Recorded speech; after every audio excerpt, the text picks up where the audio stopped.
Good morning, everyone. Thanks for joining us at 7 o'clock. I'm Tracey McCain. I'm Caitlin Nuclo. You're watching Eyewitness News here on the Wax. We appreciate that. We want to start with a check on your forecast. Meteorologist Scot Haney is here on the Wax with us this morning to give us the details on that first alert forecast. Good morning, Scott. Yeah, Mr. Gagliardi, a little bit under the weather, so I'm going to be taking his place today. It's going around. Satellite and radar. First alert live radar, dry, guys. It's a beautiful start out there. Some of our iCam shots, spectacular. But we do turn our attention to next week, Monday, Tuesday, and Wednesday. We're already giving you the first alert to some really cold air. 35 is the normal high for this time of year, 18 the typical overnight low. Well, we're going to go up, and then we're going to go down. We're going down. We're talking Monday, Tuesday. Look at this. The line goes below the zero in terms of the real feel. That's some tough weather. Stunning in Torrington this morning. Visibility at a perfect 10. Satellite and radar confirms we do have some snow showers back to the north and west. Let me widen out this shot. This is going to tend to fall apart as it reaches us. So a few flurries by later on this afternoon through early this evening, but it won't amount to much. Enjoy the day with a lighter wind. Temperatures will be in the low 30s. It'll feel a bit better than yesterday. A calmer wind with afternoon flurries, okay? Reminds me of that Flintstone episode, Kate, where Fred was betting, and he said, bet, bet, bet, bet, bet, bet, bet, bet, bet. I haven't heard that in a while. Bet, bet. Good morning. Good morning. Good morning, everyone. All right, unfortunately, following some issues across the state here. First alert, this is in Fairfield. This has been ongoing for several hours now. 95 northbound between exits 25 and 26. The right and center lanes are closed, and we are dealing with this overturned tractor trailer. Quite the mess for this early morning commute. Again, traffic slow going through that far left-hand lane. A little bit of an improvement here in Windsor, 91 northbound between exits 35 and 36. Just the right-hand shoulder now closed, but you can still see very active. Lots of delays as traffic is trying to move through this area safely and slowly, so give yourself some time if you're heading, say, towards Bradley this morning in Windsor Locks or the Massachusetts state line. In Summers, we just picked this up as well. Route 190. This is a very busy road in the area connecting you to Stafford and to Enfield. This area is closed between Turnpike Road and Eleanor Road. DOT reporting a crash there, so please make sure, as I've been mentioning, just avoid the area. Rest of the state, though, looking okay. This is a live look in Hartford, Meriden, and in Middletown. And let's leave you with your drive times as you're getting ready to hit the road. Normal delays down through Fairfield County. I'm Caitlin Francis with your Connecticut Chevy First Alert Traffic Report, driven by your Connecticut Chevy dealers. All right, I have to jump in yet again here from the First Alert Desk with more on that big breaking story overseas. Just moments ago, Israeli leaders announced they have now delayed a scheduled vote this morning to ratify that ceasefire deal with Hamas because they claim Hamas is demanding last-second concessions on that deal. And the agreement, as it hangs in the balance, more violence erupted this morning in Gaza City. Take a look at your screen. That wreckage is horrific. And now the death toll has risen yet again. Just within the last hour, we've learned at least 72 people were killed in an Israeli airstrike of massive proportions. Again, the ceasefire deal, which would have led to both sides freeing hostages this weekend, also sits on a knife's edge right now. Of course, we'll keep you posted. Live at the First Alert Desk, I'm Roger Suzanne. Kate, Tracy, I'll send it over to you. Okay, Roger, thank you. Well, Israel and Hamas agreeing to a ceasefire and hostage deal, and that is gaining reaction across our state. Your reporter, Olivia Schuler, has new information coming from a Connecticut father whose son is one of the hostages. Caitlin and Tracy, this potential deal gives a glimmer of hope to a family with ties to Connecticut. It's been a really dark past few months, and we're learning that a man that was born and raised in Bloomfield could be one of the 33 hostages released in a deal between Hamas and Israel. Now, the father says he has not yet heard from Israel or U.S. officials, but is staying cautiously optimistic. Jonathan Deckelhen says he hopes this is the final chapter in this heartbreaking and challenging 15 months. His son, Sagi Deckelhen, grew up in Bloomfield. Jonathan says he's had ongoing contact with the Biden administration and calls this a big step forward. Jonathan says since October 7th, 2023, he's had one image in his mind. Which is Sagi walking into a room somewhere or down a hallway, and I hope on his own 2 feet, and his now 3 little girls will run and leap into his arms, and he can reunite with his wife.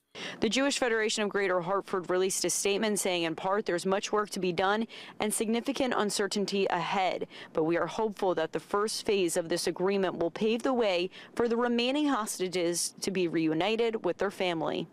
Both the Deckelhan family and the Jewish Federation of Greater Hartford thank President Biden and President-elect Trump for their coordination in bringing both sides together. Right now, officials with the United States say that they believe this deal is going to begin on Sunday. However, that's if today the issues are ratified. Your reporter in West Hartford, Olivia Schuler, Channel 3 Eyewitness News. A new London woman is facing multiple charges this morning. Yeah, this story, please pay attention to this. Unreal. Police say she was performing cosmetic surgery in her home without a license. Now, here are the full details here. Sofia Rodriguez Lopez was apparently conducting procedures that involved sticking needles and syringes into people's bodies, police say, as well as invasive fat reduction procedures. Now, police say she charged some people up to $500 for follow-up appointments. The American Med Spa Association is warning people that you need to check your provider's credentials. What's their licensure? Are they an MD, a nurse practitioner, or a PA? Are they even an RN? What's their training? What's their level of supervision? Rodriguez Lopez is due back in court February 6th. New this morning, Willimantic police piecing together what they're calling a domestic dispute between two people at an apartment complex. It's not clear exactly what happened here, but we're told one of them took out a kitchen knife, and it led to both of them getting hurt. Crews brought them both to the hospital. They are expected to survive.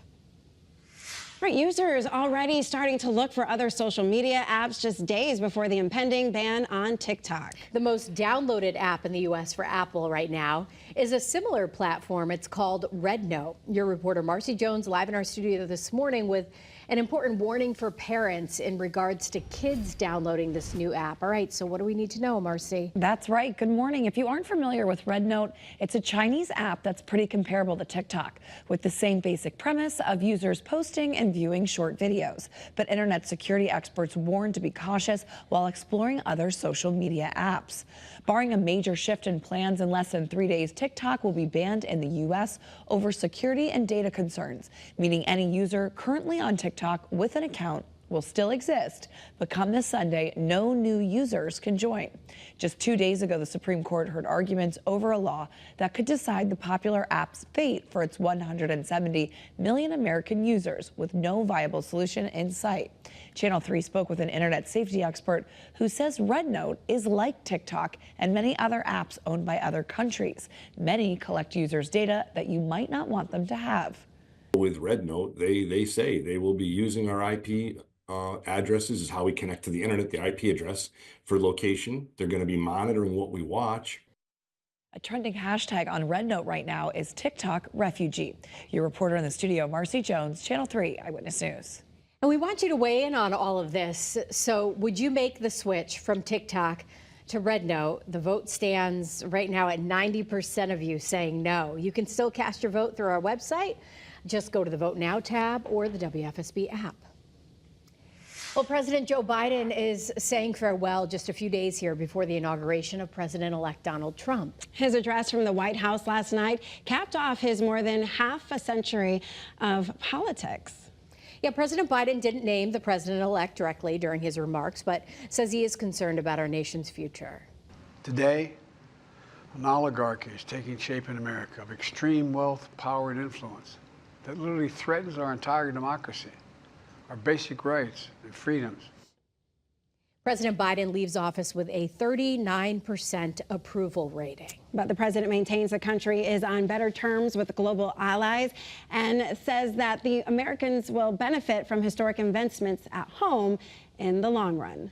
Well, I wish I had some better numbers for you this morning, but at least we're going to warm up today to about 28 to 36. 28 for Northwest Connecticut, 36 along the shoreline. It is a colder start than yesterday.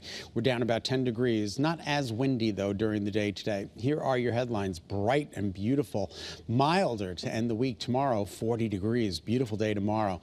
Then rain on Saturday, maybe some snow on Sunday. It looks like light snow Sunday night into early Monday morning. And then we turn our attention to some of the coldest air of the season. We've gone ahead and issued first alert weather days for Monday, Tuesday, and Wednesday. Look at this stunner of a start in Torrington. Beautiful in Waterbury, where it's 17 degrees. That's a little bit below average. And guys, you got to take a look at this. Look at Hartford. Oh my gosh. Isn't that spectacular? Looks like a painting. Absolutely gorgeous out there this morning. So get out there and enjoy it. Your 7-day forecast is next.